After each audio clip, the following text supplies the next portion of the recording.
오늘은 출애굽기 39장 42절과 43절 말씀 중심으로 여호와께서 명령하신 대로 이런 제목으로 말씀 전하겠습니다. 성도 여러분, 올해 우리는 출애굽기 말씀을 연초부터 계속 읽어오고 또 설교로 듣고 함께 하셨는데요. 이제 딱 두 번밖에 남지 않았습니다. 오늘은 35장에서 39장까지의 내용을 압축해서 말씀을 드리고, 다음 주에는 이제 마지막으로 40장 말씀을 결론적으로 드리려고 합니다. 그런데 많은 분들이 이 출애굽기의 말씀을 읽으시면서 종종 이런 이야기를 하세요. 목사님, 출애굽기를 읽어보니까 앞부분은 흥미롭고 재미가 있는데 뒤로 갈수록 지루합니다. 이런 이야기를 하시더라고요. 그게 일리가 있어요. 왜 그런가 하면 출애굽기의 앞부분에는 사건 자체가 대단히 역동적입니다. 이집트에 내린 10가지 재앙, 또 홍해 사건, 광야의 만나와 메추라기, 또 시내산의 구름과 불, 그리고 이스라엘의 금송아지 사건에 이르기까지 어느 하나 대충 넘어갈 수 없는 장면들입니다. 흥미롭죠.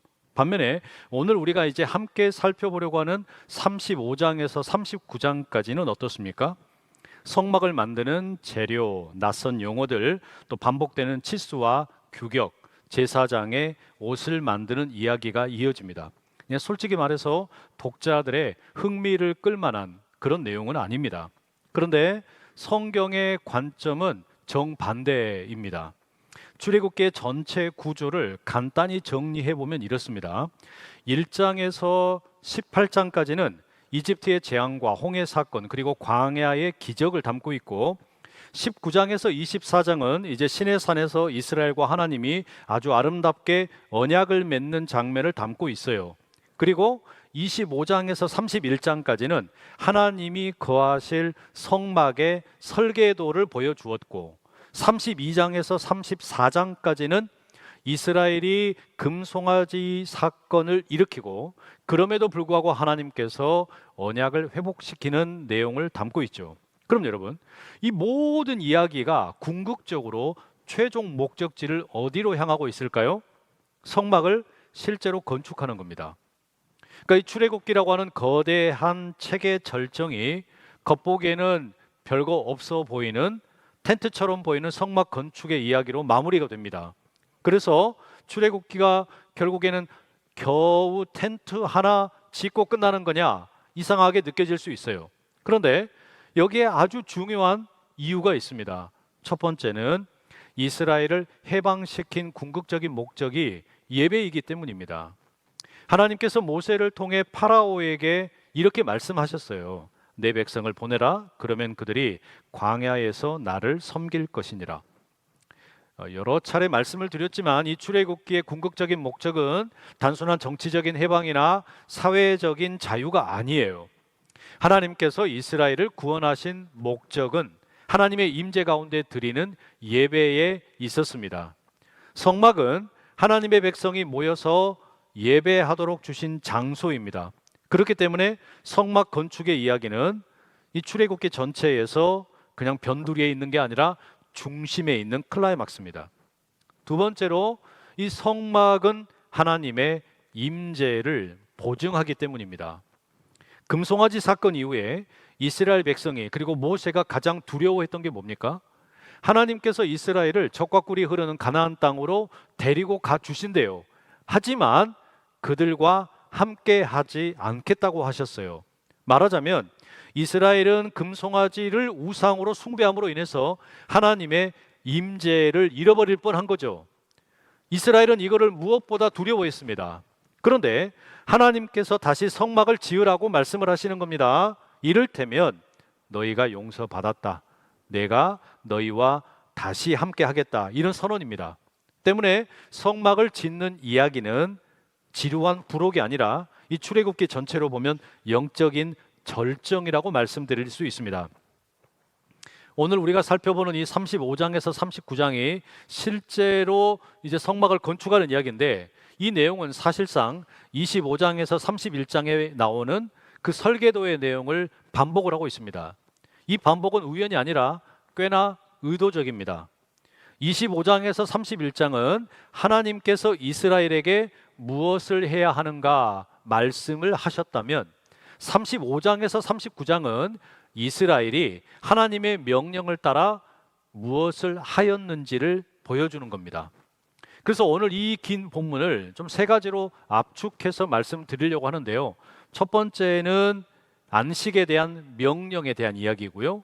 두 번째는 백성들이 자원하여 봉헌을 드리는 헌신의 이야기이고요. 세 번째는 하나님께서 명령하신 대로 성막을 짓는 순종에 대한 이야기입니다. 그래서 첫 번째는 안식, 두 번째는 봉헌, 세 번째는 순종에 대한 이야기라고 요약할 수 있습니다. 이 세 가지를 하나로 묶어주는 문장이 뭐냐면 설교의 제목입니다. 여호와께서 명령하신 대로. 여호와께서 명령하신 대로 안식을 누리고, 여호와께서 명령하신 대로 봉헌을 드리고, 여호와께서 명령하신 대로 성막을 건축하는 순종을 하는 겁니다. 이제 차례대로 이 세 가지 내용을 좀 살펴볼 텐데요. 첫 번째로 하나님께서는 이스라엘에게 안식을 명령하십니다. 35장 1절에서 3절의 말씀입니다. 모세가 이스라엘 자손의 온 회중을 모으고 그들에게 이르되 여호와께서 너희에게 명령하사 행하게 하신 말씀이 이러하니라. 엿새 동안은 일하고 일곱째 날은 너희를 위한 거룩한 날이니 여호와께 엄숙한 안식일이라. 누구든지 이 날에 일하는 자는 죽일지니 안식일에는 너희의 모든 처소에서 불도 피우지 말지니라. 이제 모세가 성막을 지어야 하는 너무나 거룩한 건축 사역을 시작을 해야 되는데 백성들에게 이렇게 말하는 거예요. 안식일에는 일하지 말아라. 안식일에는 성막을 짓지 말아라. 엿새 동안은 열심히 일을 하되 안식일이 되면 성막을 짓는 일일지라도 멈추어라 말씀하시는 겁니다. 아니, 왜 하나님께서는 이 성막을 짓는 일, 너무나 시급하고도 중요한 일이잖아요. 그런데 왜 먼저 안식에 대한 이야기를 말씀하실까요? 이 본문을 좀 거슬러 올라가 볼 필요가 있습니다. 25장에서 31장 11절까지 성막의 설계도에 대한 내용이 쭉 나옵니다. 그리고 31장 11절에 끝나요. 그리고 이어지는 내용이 뭐냐면 31장 12절 이하에 보면 안식일에 대한 내용이 나옵니다. 13절 이렇게 되어 있습니다. 함께 읽어보실게요. 시작. 너는 이스라엘 자손에게 말하여 이르기를 너희는 나의 안식일을 지키라. 이는 나와 너희 사이에 너희 대대의 표징이니 나는 너희를 거룩하게 하는 여호와인 줄 너희가 알게 함이라. 이 말씀에 의하면 안식일이라고 하는 것은 하나님과 이스라엘 사이에 언약을 맺었는데 이 언약의 표징이라고 불립니다. 그런데 우리가 잘 아는 것처럼 한 장을 넘겨서 32장에 보면 이스라엘이 금송아지를 섬기게 되죠. 하나님을 배반합니다. 그로 인해서 32장, 33장, 34장까지 아주 어둡고 우울한 이야기들이 진행이 되다가 하나님께서 자비를 베푸셔서 언약을 다시 새롭게 하시죠. 회복을 시킵니다. 그리고 주어지는 게 오늘 35장부터의 말씀인데 그 시작이 뭡니까? 안식일에 대한 내용으로 다시 시작을 하시는 겁니다. 말하자면 하나님께서는 지금 이렇게 하시는 거예요. 우리가 어디까지 이야기했었더라? 가만히 보니까 맞네. 안식일까지 이야기했었구나. 자, 그럼 거기서 다시 이야기하자. 이렇게 말씀하시는 것과 똑같아요. 하나님께서 대화가 멈췄던 자리, 거기에서 다시 시작을 하는 거예요. 16세기의 종교개혁가였던 장깔뱅의 이야기가 떠오릅니다. 그가 이 제네바에서 성경 말씀에 따른 종교개혁을 열심히 추진을 하는데 사람들이요 피곤해합니다. 너무 지쳤어요. 왜냐하면 장깔뱅이 되게 깐깐한 사람이었거든요. 그래서 견디다 못해가지고 이 성도들이 이 장깔뱅 목사님을 추방시켜버립니다. 나가라! 그리고 3년 후에 이 제네바가 종교적으로 사회적으로 상당히 어지러운 상태가 되었습니다. 그랬더니 결국에 이 시의회가 장깔뱅 목사님을 다시 청빙을 합니다. 좀 와주십시오 결정을 해요. 1541년에 장깔뱅 목사님이 제네바에 돌아와가지고 다시 주일 설교를 하게 되는데요. 어디부터 시작을 하느냐? 자기가 떠나기 전에 멈췄던 마태복음 말씀 그 다음 구절부터 시작하는 거예요. 이게 지금 여러분 하나님께서 하고 계시는 일입니다. 하나님과 이스라엘 사이에 언약을 맺었고 내가 거할 성막을 이렇게 만들어라 말씀을 하시고 안식일로 표징을 삼았는데, 그리고 나서는 이스라엘이 금송아지를 섬겼단 말이에요. 그럼에도 불구하고 하나님이 은혜를 베푸셔서 언약을 다시 세우시고 이야기를 새로 시작을 하는데 어디부터예요? 우리가 멈췄던 자리, 안식일에 대한 이야기부터 다시 하자. 그런데 여러분, 이거는 단지 멈췄던 데에서 다시 시작을 하자, 이걸로 끝나는 이야기가 아닙니다. 실상은 훨씬 중요한 메시지가 여기 들어있어요. 그게 뭔고 하니, 안식일을 다시 말씀하는 것은요, 성막을 짓는 일보다, 사역보다, 헌신보다 더 중요한 게 뭔가? 그게 예배다. 그게 하나님 안에서 누리는 안식이다, 쉼이다, 영적인 회복이라는 것을 가르쳐주고 있습니다. 심지어 하나님께서는 35장 2절에 안식일을 어기는 자, 성막을 안식일에도 지으려고 하다가 일을 하는 자, 이런 자를 죽이라고 하세요. 아니, 나쁜 일을 한 것도 아니고 거룩한 하나님의 집을, 성막을 주일날 안식일에 지으려고 하는데 그런 사람도 죽이라는 겁니다. 이게 하나님께서 여러분 이렇게 말씀하시는 것과 같습니다. 너희가 쉬지 않고 하루 종일 24시간 일하고 싶구나, 일주일 동안 7일 내내 일하고 싶다는 거구나, 그러면 내가 너희에게 안식을 줘야지, 죽여서라도. 이게 하나님의 마음이에요. 근데 여러분, 이것은 하나님께서 폭력적이셔서 이렇게 하시는 게 아닙니다. 실상은 뭐냐면, 우리가 다람쥐 쳇바퀴 돌듯이 일에 미쳐가지고, 심지어 그게 거룩한 일이라 할지라도 24시간 내내 일을 하고 일주일 내내 7일 동안 계속 일을 하게 되면 어떻게 됩니까? 죽어요. 결국에 죽는 겁니다. 그래서 하나님은 어떻게 하시는 거냐? 우리를 살리시기 위해서 쉼을 주시는 거예요. 너 일하는 거 좋아, 너 봉사하는 거 좋아, 사역을 하는 것도 좋아. 그러나 그것보다 예배가 먼저라는 거예요. 하나님 안에서 누리는 안식이 먼저라는 겁니다. 우리는 때때로 멈추지를 못합니다. 안식이 없는 신앙생활 할 때가 있어요. 쉬는 것을 두려워하는 마음도 있습니다. 성과로 자기를 증명하려는 문화 속에 살고 있기 때문입니다. 이 모든 것은 결국에는 하나님의 질서를 거스르는 거예요. 그래서 성막을 건축하는 너무나 중요한 프로젝트를 앞두고 있지만 하나님의 첫 번째 명령이 뭐냐? 사역보다 예배가 먼저다 이거예요. 섬기는 일보다 영적인 쉼과 회복이 먼저다, 이걸 말씀하고 있는 거예요. 우리 교회는 5번째 주일이 있는 경우에는 식당을 운영하지 않습니다. 식당에서 일하시다가 예배를 소홀히 하는 일이 없도록 적어도 5번째 주일만큼은 모든 성도들이 예배에 집중하자, 그런 의미로 식당을 멈춥니다. 그러면 여러분, 회의도 하지 말아야겠죠. 모든 위원회 사역들도 가급적이면 자제를 하고 온전히 예배에만 집중하는 게 필요합니다. 왜 그렇습니까? 우리 역시 예외가 아니기 때문이에요. 가만히 놔두면요, 이상하게 사역을 하는 게 재미있고 좋아요. 중독성이 있어요. 찬양대 너무 잘하시잖아요. 이게 중독성이 있어요. 찬양팀 너무 좋아요. 열심히 하고 싶어요. 교사도 마찬가지, 또 우리 교회 선교, 전도, 모든 일들 다 그렇습니다. 하지만 사역이 아무리 중요해도 그거는 절대로 첫 번째 우선순위가 될 수 없다는 이야기입니다. 사역은 예배를 돕는 것이지 예배를 대체하는 것이 아니란 말이에요. 하나님을 예배하고 주님 안에서 천국 잔치를 누리는 것. 그래서 여러분, 우리 교회가 가지고 있는 표 중에 하나가 날마다 천국 잔치가 펼쳐지는 교회입니다. 우리에게 중요한 것은 사역 이전에, 일 이전에 하나님과 함께하는 영적인 교제요, 예배라는 말입니다. 그러니 우리 주님 안에서 참된 안식을 누리는 모든 성도님들 되시기를 간절히 축복합니다. 두 번째, 하나님이 주시는 명령이 있어요. 하나님은 자원하는 마음으로 헌신을 하고 봉헌을 드리라 말씀합니다. 35장 5절의 말씀 함께 읽어보겠습니다. 시작.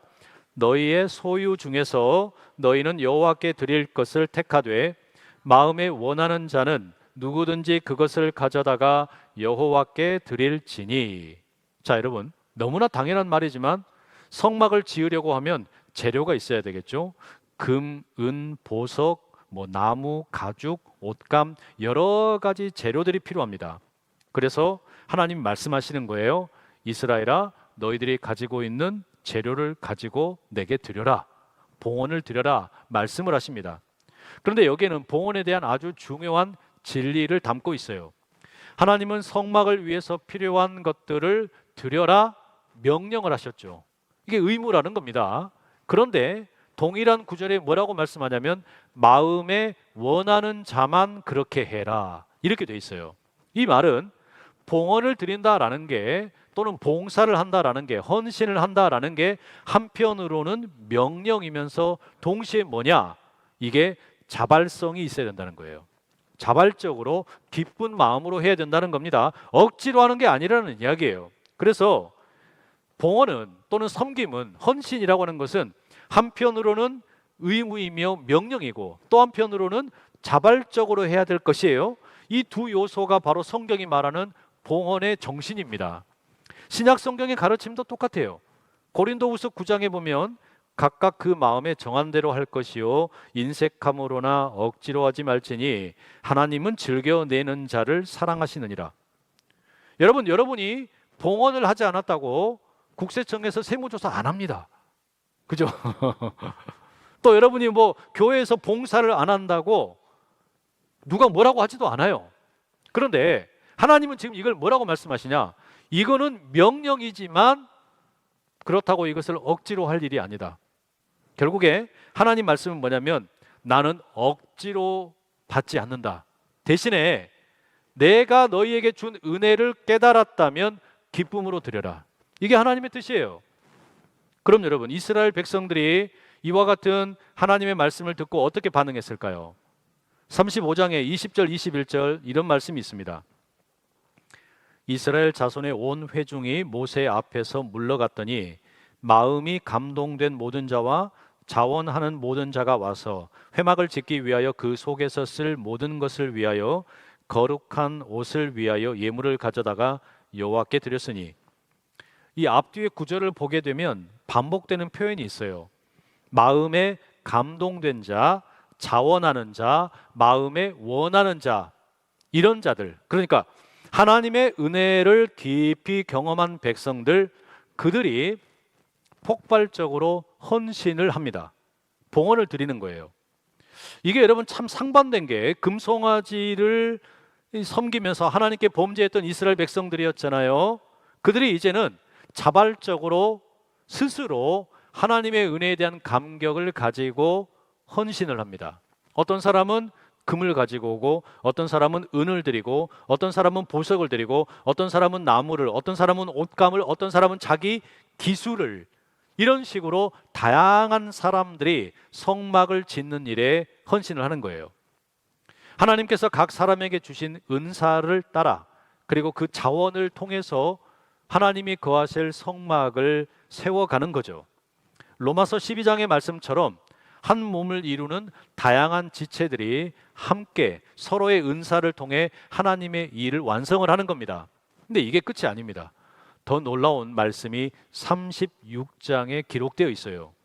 글쎄, 백성들이 아침마다 줄을 서가지고 하나님께 봉헌을 드리겠다고 여러 가지를 가지고 옵니다.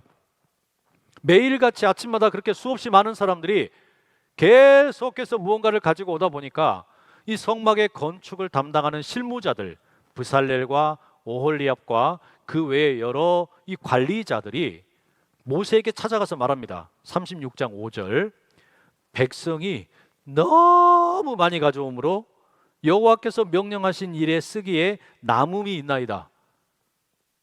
와, 저는 눈이 생기고 이런 일을 본 적이 없어요. 백성이 너무 많이 가져와 가지고 성막을 짓는 일에 쓰고도 너무 많이 남습니다. 그러니까 그만큼 자원해서 많이 드렸다는 이야기잖아요. 결국에 모세가 이 진중에 이스라엘 백성들에게 공포합니다. 이제 그만 갖고 와. 그만 가져와. 이렇게 막 말리는 거예요. 여러분, 이게 사실 진정한 회개와 은혜의 열매죠. 금송아지 우상에게 너무 쉽게 넘어갔고 이스라엘의 하나님을 배반했던 이스라엘입니다. 그런데 그들이 이제는 자기들에게 자비를 베푸시고 은혜를 가지고 이 언약을 새롭게 세우신 그 하나님 앞에 멈추지 못할 만큼, 누군가가 말리지 않으면 멈추지 못할 만큼 기쁨으로 감사로 넘치도록 드리는 겁니다. 여러분, 이게 하나님의 은혜를 제대로 경험한 사람들의 특징이에요. 하나님의 은혜를 제대로 경험하게 되면 어떻습니까? 드리고 또 드려도, 섬기고 또 섬겨도 그냥 기쁨만 있잖아요. 그러니까 여러분, 많은 분들이 찬양대를 섬기고 또 섬기는 이유가 뭐예요? 찬양팀을 계속해서 섬기는 이유가 뭡니까? 또 봉헌을 계속해서 드리는 이유가 뭡니까? 마르지 않는 기쁨이 있기 때문이에요. 그리고 이게 뭐냐면 참된 경건의 표지입니다. 최근에 김장철이 되니까 많은 성도님들이 저희 집에 김치를 보내주셨어요. 이게 얼마나 감사한 일인지 모릅니다. 덕분에 김치 풍년입니다. 김치 냉장고에 들어갈 공간이 없어요. 그럼 여러분 주신 그 김치를 제가 혼자서 그냥 왁 다 먹겠습니까? 아니죠. 그렇게 할 수가 없죠. 그러면 제가 여러분들에게 모세가 그랬던 것처럼 이제 그만 가져와라, 이제 충분하다, 이렇게 말할 수 있습니까? 그렇지도 않아요. 더 많이 주셔도 괜찮아요. 다만 꼭 중요한 말씀을 좀 드려야 돼요. 일일이 인사를 드리지는 못하더라도 무언가 공개를 해주시면 그저 너무 감사해요. 그리고 동시에 성도님들이 섬겨주시는 것을 필요한 분들과 늘 나눕니다. 뭐 그게 김치가 되었든 뭐가 되었든 심지어 사례가 되었든 저와 아내는 지금껏 무엇을 주시든 그렇게 했고 앞으로도 그렇게 할 겁니다. 그게 하나님의 뜻이라고 믿기 때문에 그래요.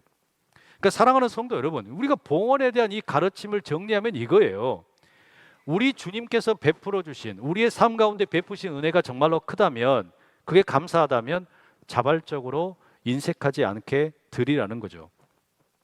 앞으로 매년 1월 둘째 주일은 청지기 주일로 지키려고 그래요. 우리 모두는 청지기이기 때문에 그렇습니다. 한 해를 시작을 하면서 내게 주신 물질도, 내게 주신 시간도 다 하나님께서 맡겨주신 건데 이것을 청지기의 마음으로 잘 관리하고 섬기겠다, 이런 마음을 담아서 청지기 주일을 지키려고 그럽니다. 우리에게 이 이스라엘 백성들이 보여주었던 자발적인 헌신, 자발적인 봉헌, 이런 드림의 기쁨이 가득하기를 간절히 축복합니다. 세 번째, 하나님께서 주시는 것이 뭡니까? 명령하신 대로 지어라 라는 말씀입니다. 하나님께서 말씀하신 대로 성막을 지어라. 36장부터 39장까지 그 내용이 쭉 펼쳐지는데 결국에 그것을 요약하는 게 뭐냐? 여호와께서 모세에게 명령하신 대로, 여호와께서 모세에게 명령하신 대로 성막의 휘장이며 기구며 제사장의 옷에 이르기까지 하나하나 모든 것을 설명할 때마다 반복이 됩니다. 여호와께서 모세에게 명령하신 대로, 여호와께서 모세에게 명령하신 대로 이것도 만들고 저것도 만들고 했더라. 의도적으로 우리의 귀에다가 못이 박히도록 반복을 합니다. 그리고 마침내 39장 43절의 절정에 이릅니다. 함께 읽어볼게요. 시작. 모세가 그 마친 모든 것을 본즉 여호와께서 명령하신 대로 되었으므로 모세가 그들에게 축복하였더라. 여호와께서 명령하신 대로 되었으므로, 이 장면을 여러분 한번 상상을 해보세요. 우리가 여러분 지금 이 옆에도 지금 아파트를 짓고 있지 않습니까? 그럼 이런 건축 현장에는 감리사가 있잖아요. 설계대로 건축이 이루어졌는지 감독을 합니다. 그리고 제대로 됐는지 일일이 점검을 하고 나서 통과하는 것처럼 모세가 지금 그런 일을 하는 거예요. 이스라엘 백성들이 성막을 짓습니다. 성막에서 사용될 기구를 만들었어요. 언약궤를 보고 통과, 물두멍을 보고 통과, 떡상을 보고 통과, 제사장의 옷을 보고 통과. 다 뭐라고 말하는 겁니까? 이것도 여호와께서 명령하신 대로, 저것도 여호와께서 명령하신 대로, 모든 것이 여호와께서 명령하신 대로 되었구나.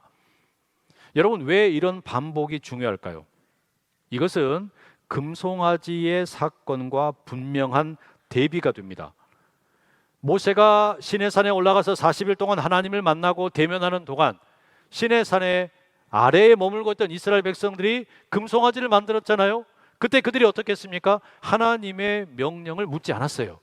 하나님의 뜻을 묻지를 않았습니다. 오로지 자기들의 생각, 자기들의 방식, 자기들의 열심으로 금송아지를 만들었어요. 그런데 그들이 이제 돌이켜서 하나님과의 관계가 새로워지고 이 언약을 새롭게 한 이후에 성막을 지을 때는 달라진 겁니다. 변화가 일어났어요. 그게 뭐냐? 여호와께서 명하신 대로 어느 것 하나도 빼놓지 않고 하겠다. 설계도 대로 하겠다. 지금 여러분 그걸 보여주는 거 아닙니까? 또 하나 여러분, 여호와께서 명령하신 대로 이 말씀은 창세기의 창조 기사를 우리에게 떠올리게 만듭니다.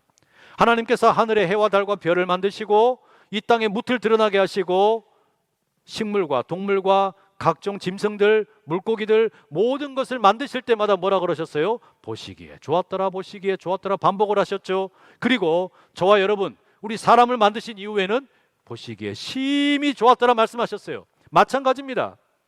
출애굽기 39장에서는 모세가 바로 그런 하나님을 대신해서 동일한 선언을 하는 겁니다. 여호와께서 명령하신 대로 되었으니 참 좋다.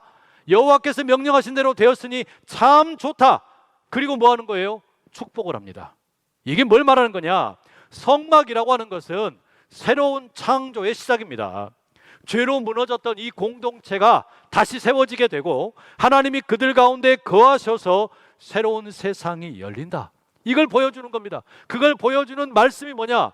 여호와께서 명령하신 대로, 여호와께서 명령하신 대로 찬양대도, 여호와께서 명령하신 대로 찬양팀도, 여호와께서 명령하신 대로 예배팀도, 여호와께서 명령하신 대로 이 교회의 모든 기관들도 움직이고 있을 때 새로운 하나님의 창조의 공동체가 된다는 이야기예요. 그런데 여러분, 또 하나 우리가 여기서 기억할 게 있어요. 이것은 지극히 예외적인 순간입니다. 우리가 이 성경책 66권을 읽어보면 하나님의 백성들이 하나님에게 여호와께서 명령하신 대로 순종하는 이야기가 많을까요? 아니면 하나님을 거역하고 죄를 짓는 이야기가 많을까요? 압도적으로 후자입니다. 하나님을 떠난 이야기가 훨씬 더 많아요. 이스라엘의 역사를 통틀어 가지고 이처럼 온 백성이 한 마음이 되어 가지고 여호와께서 명령하신 대로 순종을 했다, 이런 경우는 거의 없어요. 실제로 오늘 이 출애굽기 35장에서 39장까지 여호와께서 명령하신 대로 성막을 지었지만 이 순종이 오래 가지를 못합니다. 광야 여정이 시작이 되면서 다시 불평을 하고 다시 실패하고 넘어지고 맙니다. 왜 그럴까요? 왜 그럴까요? 왜 여호와께서 명령하신 대로 하지 못할까요? 율법은 완전한 순종을 우리에게 요구하지만 저나 여러분에게는 그런 능력이 없어요. 저나 여러분에게는 여호와께서 명령하신 대로 완벽한 순종을 할 수 있는 힘이 없다는 이야기예요. 그래서 사도 바울이 고린도후서 3장 13절에 이렇게 말합니다. 함께 읽어보실게요. 시작. 우리는 모세가 이스라엘 자손들에게 장차 없어질 것의 결국을 주목하지 못하게 하려고 수건을 그 얼굴에 쓴 것 같이 아니하노라. 장차 없어질 것, 이게 뭡니까? 장차 없어질 것이라는 게 바로 우리가 지금 이 출애굽기 말씀에서 읽고 있는 율법, 성막, 이와 같은 것들이잖아요. 제사, 성막이나 제사나 율법, 이것들은 장차 없어질 것들이에요. 잠정적인 것입니다. 모세는 그런 것들을 보지 못하도록 수건으로 가렸다는 겁니다. 성막이나 제사나 율법이 우리의 죄를 일시적으로 덮어줄 수는 있었지만 죄를 영원히 제거하지는 못했다는 이야기예요. 그래서 여호와께서 명령하신 대로 이스라엘 백성들이 아름답게 순종을 했지만 그럼에도 불구하고 이렇게 완성된 성막은 모형입니다. 그림자입니다. 진짜가 아니에요. 그럼 여러분, 참 성막은 뭡니까? 참된 하나님의 임재는 어디 있습니까? 참된 순종은 어디에 있습니까? 참 성막은 예수 그리스도입니다. 요한복음 1장 14절이 증언합니다. 말씀이 육신이 되어 우리 가운데 거하심에 우리가 그의 영광을 보니 아버지의 독생자의 영광이요 은혜와 진리가 충만하더라. 예수님은 말씀이신데 그분이 육신이 되셨고 그분 안에서 하나님이 우리 가운데 거하셨다. 참 성막이 되셔서 우리와 함께 하셨다는 이야기예요. 여러분, 그러면 참된 임재는 어디에서 경험하는 겁니까? 우리가 하나님을 참되게 만나는 자리가 어디냐? 역시 그것도 예수 그리스도입니다. 우리가 하나님을 만나는 것은, 그분의 임재를 경험하는 장소는 더 이상 성막도 아니고 성전도 아니고 이런 건물도 아니에요. 우리는 예수 그리스도의 인격 안에서 하나님을 만납니다. 다시 말씀드립니다. 우리는 예수 그리스도의 인격 안에서 하나님을 만납니다. 그래서 여러분, 예수님이 이렇게 말씀하셨죠.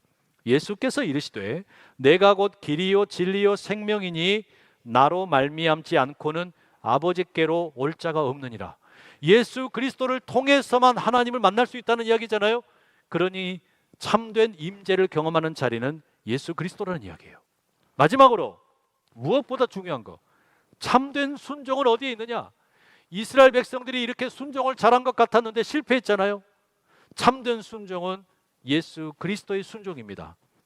이스라엘의 순종은 잠시였고 그들의 헌신은 흔들렸고 결국에 성막은 사라졌습니다. 그러나 예수님의 순종은 흔들리지 않았고 완전했고 영원합니다. 십자가에 죽기까지 순종하셔서 하나님의 뜻을 온전히 이루신 겁니다. 그러니 여러분, 우리가, 저나 여러분이나 하나님 앞에 설 수 있는 근거는 내가 순종을 잘했다, 내가 이렇게 여호와께서 말씀하신 대로 잘 지켰다, 자기 의로움으로 서는 게 아니라 오직 예수 그리스도의 완전한 순종으로 하나님 앞에 설 수 있는 줄로 믿습니다. 오늘 우리는 세 가지를 마음에 꼭 새겨야 됩니다. 첫째, 안식이 없이 사역을 하는 것은 옳지 않습니다. 사역을 하고 봉사를 하고 섬기는 거 아무리 중요하지만 그것보다 더 중요한 것은 예배입니다. 하나님 안에서 누리는 참된 안식입니다. 둘째, 억지로 봉헌 드리지 마세요. 은혜에 감동된 마음을 가지고 자발적으로 봉헌을 드리는 겁니다. 셋째, 하나님께서 명령하신 대로 순종하며 사는 것이 우리의 당연한 일이지만, 그러나 우리의 순종을 근거로 내가 이만큼 순종했다, 우리는 그걸로 하나님 앞에 서는 게 아닙니다. 우리가 하나님 앞에 서는 유일한 근거는 오직 예수 그리스도의 순종밖에 없습니다. 지금 성막은 사라졌습니다. 하지만 그 성막이 지시하고 가리키던 더 크고 놀라운 성막 예수 그리스도는 영원히 서 계십니다. 그러니 그분 안에서 참된 안식을 누리고 그분의 은혜에 감동함으로 기쁨으로 봉헌과 헌신을 드리시고 그분의 순종을 따라 온전히 순종하며 살아가는 우리 모두가 될 수 있기를 간절히 축복합니다. 기도하겠습니다. 사랑하는 하나님 아버지, 우리에게 쉼을 명령하시고 은혜에 감동된 헌신으로 부르시고 주님의 말씀대로 살아가게 하시는 그 은혜를 찬양합니다. 우리가 안식보다 사역을 앞세우지 않게 하시고 억지가 아닌 감사로 드리게 하시고 우리의 순종이 아니라 그리스도의 완전한 순종을 의지하게 하옵소서. 오늘도 참 성막이 되시는 예수 그리스도 안에서 안식을 누리고 기쁨으로 헌신하고 주의 명령을 따라 살아가는 주의 백성 되게 하옵소서. 예수 그리스도의 이름으로 기도드립니다. 아멘.